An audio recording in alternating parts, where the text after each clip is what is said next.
ఛత్తీస్గఢ్ సుక్మా జిల్లాలో మరోసారి ఎన్కౌంటర్ కలకలం రేపింది. గొల్లపల్లి అటవీ ప్రాంతంలో పోలీసులు మావోయిస్టుల మధ్య భీకర కాల్పులు జరిగాయి.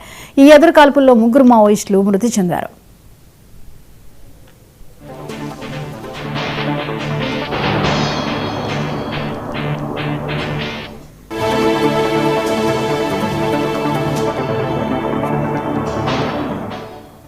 ఛత్తీస్గఢ్ సుక్మా జిల్లాలో మరోసారి ఎన్కౌంటర్ కలకలం రేపింది. గొల్లపల్లి అటవీ ప్రాంతంలో పోలీసులు మావోయిస్టుల మధ్య భీకర కాల్పులు జరిగాయి. ఈ ఎదురు కాల్పుల్లో 3 మావోయిస్టులు మృతి చెందారు.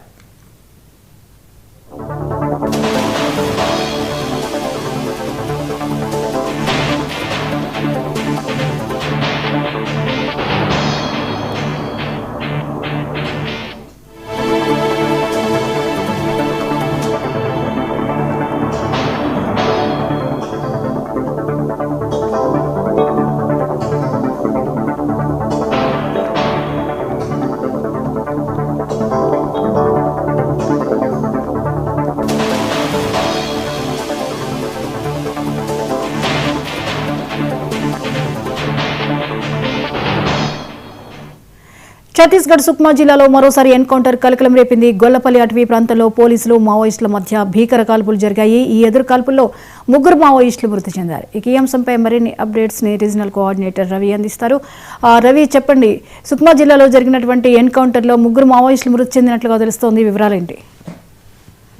జ్యోతి, ఇప్పటికే ఏదైతే మావోయిస్టులకి అట్లాగే పోలీసుల మధ్య సుక్మా ప్రాంతంలో భయంకరమైనటువంటి ఎదురు కాల్పులు జరిగాయి. ప్రధానంగా ఈ యొక్క ఎదురు కాల్పులు ఏదైతే ఉన్నాయో ఈ మొత్తం 3 మావోయిస్టులు మృతి చెందారని తెలుస్తుంది. అయితే ఇక్కడ మనం ప్రధానంగా ఇప్పటికే దండకారణ్యంలో దండకారణ్యం అంటే ఛత్తీస్గఢ్ ఇప్పుడు జరిగినటువంటి ఏదైతే సుక్మా ప్రాంతం అంటే దండకారణ్య పరిధిలోకే వస్తుంది.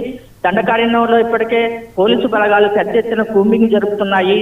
అక్కడ మూమెంట్ అనేటువంటిది లేకుండా చేయాలని రేపు అంటే వచ్చేటువంటి మార్చి 26 నాటికే మొత్తం మావోయిస్టులు లేకుండా చేయాలనేటువంటి కృతనిశ్చయంతో కేంద్ర ప్రభుత్వం ఉన్నది. దీని నుండి మొత్తం కూడా కూంబింగ్ నిర్వహిస్తుంది. కర్రీగుట్టల కాడ నుంచి ఛత్తీస్గఢ్ లో ఉన్న సుక్మా అట్లాగే మిగతా ప్రాంతాలు మొత్తం కూడా ఛత్తీస్గఢ్ బోర్డర్ మొత్తం కూడా ఛత్తీస్గఢ్ తో పాటు ఇటు ఒరిస్సా, ఆంధ్ర, తెలంగాణ ఉన్నటువంటి సరిహద్దు ప్రాంతం అనేటువంటి దండకారణ్యాన్ని జల్లెడపడుతున్నాయి.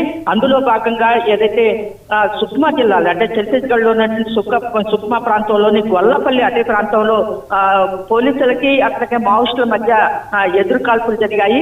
అయితే ఈ ఎదురు కాల్పులకు సంబంధించినటువంటి పెద్ద ఎత్తున ఇంతకు ముందే ఏదైతే దేవా అంటే గతంలో ఉన్నటువంటి హిట్మా చనిపోయిన తర్వాత దానికి నాయకత్వం వహిస్తున్నటువంటి దేవా సంబంధించినటువంటి ఎవరైతే ఇప్పుడు కమాండర్ ఉన్నాడో ఆ మిలిటరీ కమిషన్ కమాండర్ గా ఉన్నాడో ఆ మిలిటరీ కమిషన్ కమాండర్ సంబంధించినటువంటి దేవా ఆధ్వర్యంలో ఒక సంచరిస్తున్నారనేటువంటి ఏదైతే ఆ పోలీసులకి సమాచారం రావడం అట్లాగే ఆ ప్రాంతంలో కూంబింగ్ నిర్వహించడం జరిగింది. అందులో భాగంగా అటు పోలీసులు ఇటు మావోయిస్టుల మధ్య ఎదురు కాల్పులలో 3 మావోయిస్టులు మృతి చెందారు.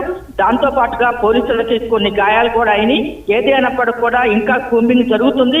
మిగతా మావోయిస్టులు అక్కడ నుంచి పారిపోవడంతో ఆ కూంబింగ్ నిర్వహిస్తూ వాళ్ళ కోసం అడవిని తెల్లపడుతున్న సందర్భం అయితే నెలకొన్నది. Jyothi, right, thank you Ravi.